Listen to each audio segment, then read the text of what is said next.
Welcome to another episode of Car Savant. What are we doing today? Well, we're going to do a JDM interior mod on Project Mugen SI. Stay tuned.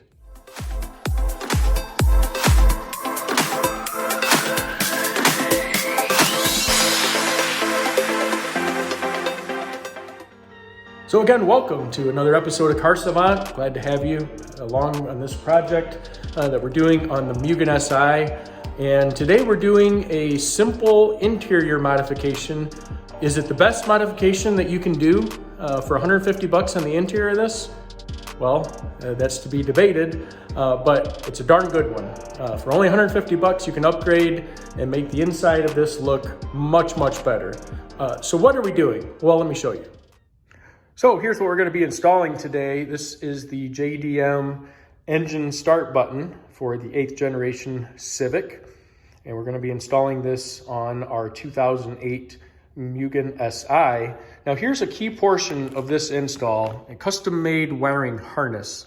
Thanks to our friends at Wiring Solutions Source.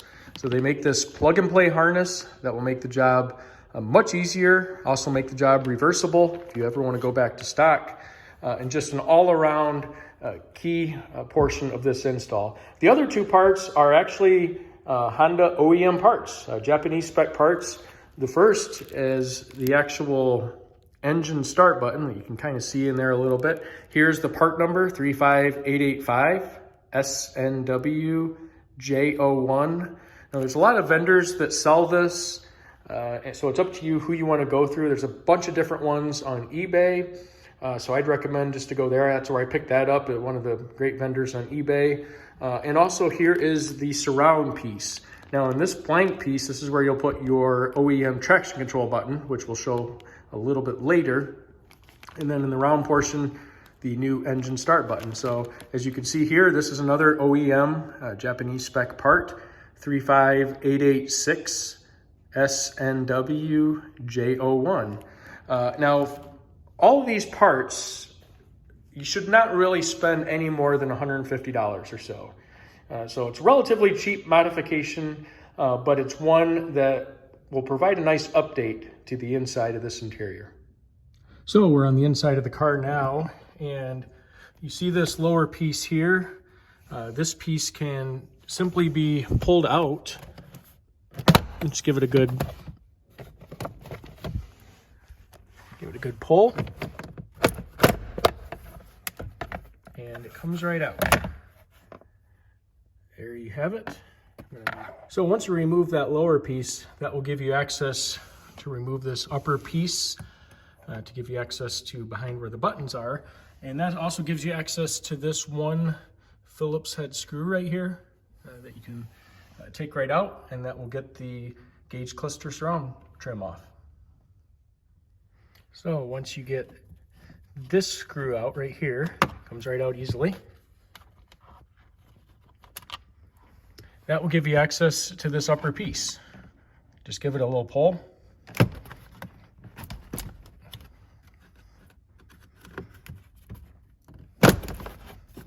And it will come right out. So, and then loosen this piece up. Again, it just pops right out. And that will show you this in the back. So simply undo those electrical connections and you'll be able to remove the whole piece. Here's the back of that surround piece. And this right here is what we're going to be taking out. And if you notice, there's three more Phillips screws on here that we can unscrew and get this piece out. Now, one side note, if you see right down there, there is a couple little clips that you'll need to clip out in order to pop this piece out. So right there, if you can see that, pull that clip back and it should get the piece right out. So here's the piece once you popped it off. And remember, we're going to reuse the middle traction button. So let's take that off and let's just go ahead and mount that directly into the new piece. And just as a side note, right here, you want to gently squeeze those tabs and push the button straight out. Just squeeze those very slightly. All right, and there we have it, just sitting in there on the new switch. you can take and pop that in, and it pops in very, very nicely. So that's what the new switch panel is going to look like. Okay, now here's another important side note. You see these 3 screws? Remember, those are the screws we took out to get this original panel removed. Well, your engine start button does not come with any hardware. It's going to require 2 screws to screw that button in. So actually what I did is I have a bunch of extra parts sitting around.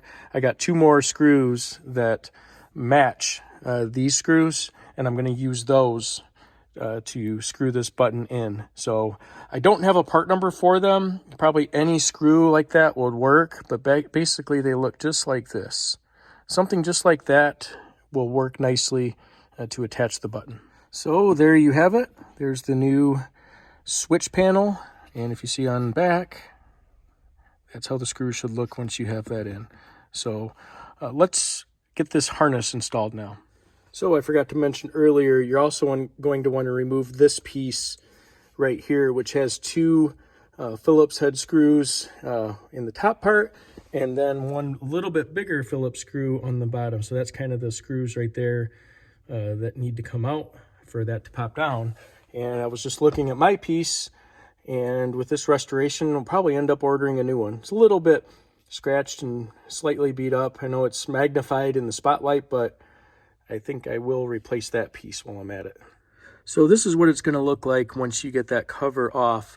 Now, looking at the wiring under here, take note of this right here. This is what you're going to want to unhook and then replace that with this right here. So this right here will go in place of this connector right here. So this is what it's going to look like when you have it connected together. So that leaves this relay and this ground. So let's get that taken care of. And then also the switch wiring needs to be routed. So I went up underneath there and routed it right out through where the other connectors are. So make sure you route this around, route it so it's not interfering with anything else. Now, another important point, you will need to find your own bolt and nut to ground that cable with. I always like to use OEM bolts. I always have a bunch sitting around. You never know when you're going to need them. And then the second question is where to ground. Now, if you look up here, here's where I am going to ground it. Now, right here, that's where the 1 bolt for your lower cover is going to go, so you can't use that one. But right here, I think this is an unused spot, so we are going to use that right hole for our ground. So there's what your ground should look like, or similar. It looks very good. So let's continue on. Now, a couple other parts that you will probably need. 1, some cutters, and 2, a zip tie. I'm just going to zip tie that relay directly to this main wire here coming through the console. And then we're going to need the clippers, because if you look at the back of your new surround piece, this bracket, which is going to be your lower bracket, will need to be snipped off for that to fully seat in. So let's keep going. So take your time to kind of button all this up in here so that you have plenty of clearance when you go to put your lower cover on. So this is all wrapped up. Let's start putting the covers back on. So as I mentioned earlier, here is the back side of your new piece, and notice I snipped this a little clip right off. Before it looked like this, and then when you're all done, it should look somewhat like this. This will allow you to fully seat this switch trim to the trim piece.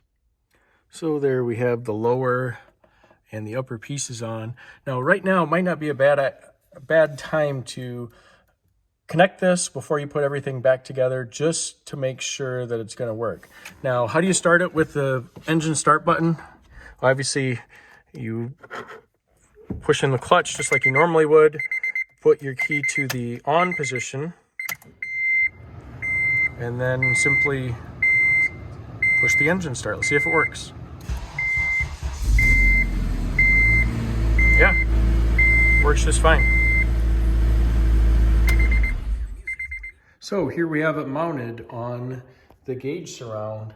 And let me say, this was not an easy process, and this does not simply bolt on.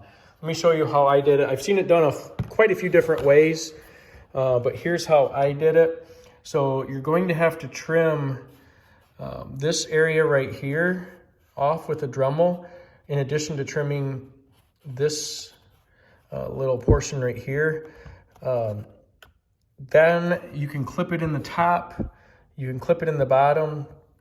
You need to trim this screw surround just a little bit. Actually, you can cut that right off because you're not gonna need it. I left it on though, because the way I did it is this is being forced down with a bigger washer, and I had to angle it so that I'd have clearance for that.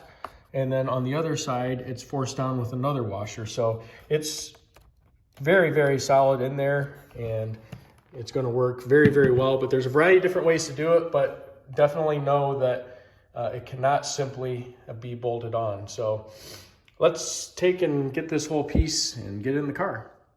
So there we have it. Got the piece popped down and cleaned up everything. Got everything all set. Just be very careful when you're popping this piece on.